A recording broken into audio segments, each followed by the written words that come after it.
Hello, my dear Techies! Ayan, it's me again, Liz, and welcome back again sa aking Liz Tech channel. So, andito naman tayo guys for another unboxing. And I'm very excited kasi this time, mag-unbox naman tayo ng another phone ng Realme. Yes, and this one guys is pang malakasan na rin nila kasi 5G na ito.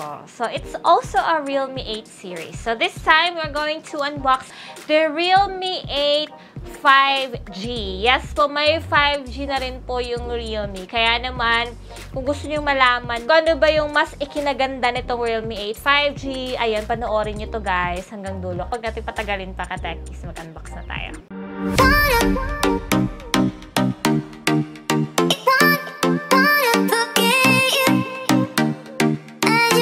And here it is guys, i-unbox na natin si Realme 8 5G. Ayan, so of course, as usual, yellow pa rin yung box and very minimal. And by the way, the color that I have is supersonic black. And may dalawang colors lang sila, black and blue.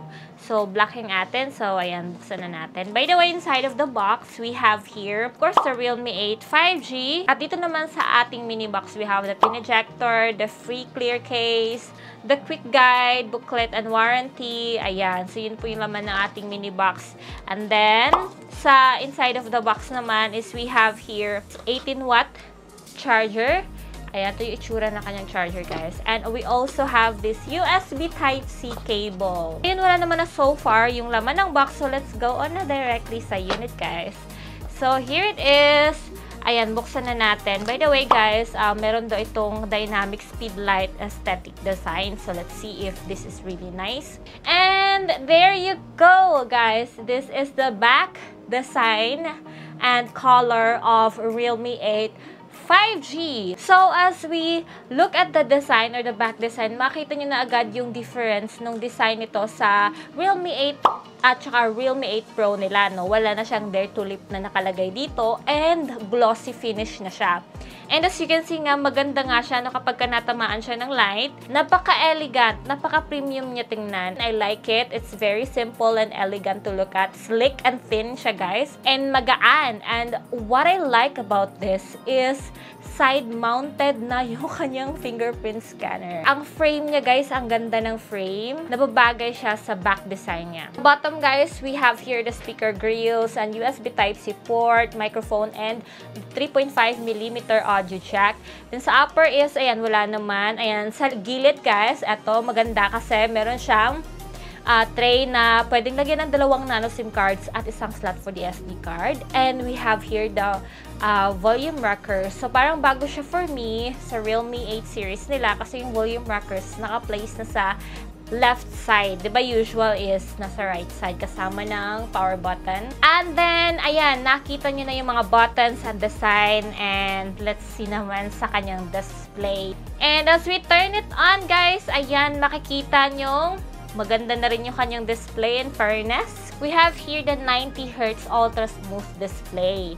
And Full HD Plus na rin yung kanyang screen. Screen size niya is 6.5.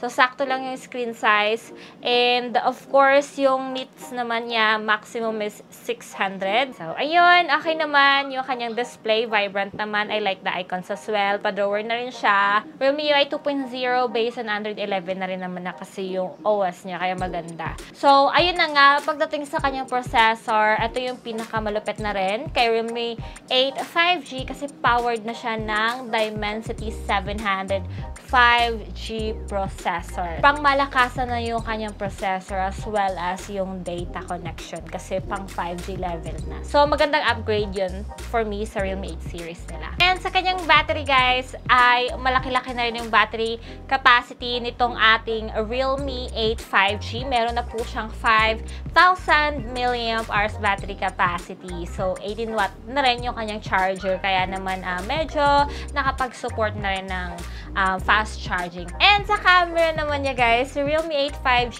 is my 48MP rear camera na rin. So, kung makikita nyo dyan, meron na siyang Nightscape, 48M, Pro Mode, Panorama, Time-Lapse, Portrait, Slow-Mo, Super Text, AI Scan, and Super Macro. So, marami kang pwedeng i-explore sa kanyang camera since marami naman siyang features din na pwede mong gamitin. Ayun.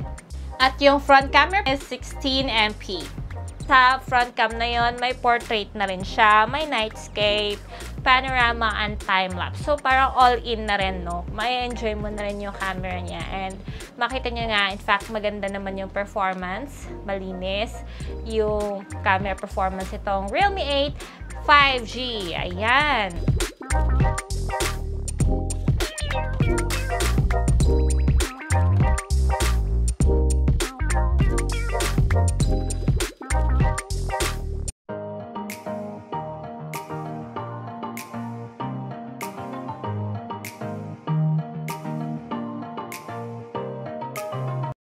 Hello guys! This is the front camera video quality ng ating Realme 8 5G and 1080p 30 frames per second ang setting.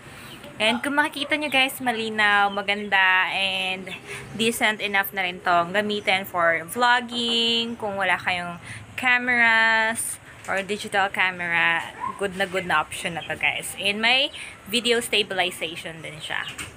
Ito yung my video stabilization. Yung kanina is wala. Hindi ko ginamitan yan. Kaya yan. Nice. Yung RAM at ROM niya guys, eto malupet kasi 8GB of RAM na rin po ito and 128GB of internal storage. Ayan. So, for me guys, pang malakasan itong upgrade na ginawa nila, no, na ginawa nilang 5G yung phone na ito, itong Realme 8 na to. And of course, yung design, naging sleek and thin din siya. Tapos naging mas elegant siya tingnan ngayon, mas clean, mas minimal na siya tingnan. So, mas bet ko to. And, ayun na nga, yung specification din niya, pang malakasan. Kaya naman excited na talaga ako i-test this soon. So, abangan niyo aking full review. Abangan niyo po yung live streaming po ng Realme. It's coming June 24, 6 PM sa kanang official FB page. So, ayun na guys. That's it for today. Maraming po salamat ka, Techies, sa panonood na aking unboxing video. I hope na na-enjoy nyo. Don't forget to like this video, share this video to your friends, and of course, subscribe to my YouTube channel. See you again, Techies, sa my next video, and bye! Mwah!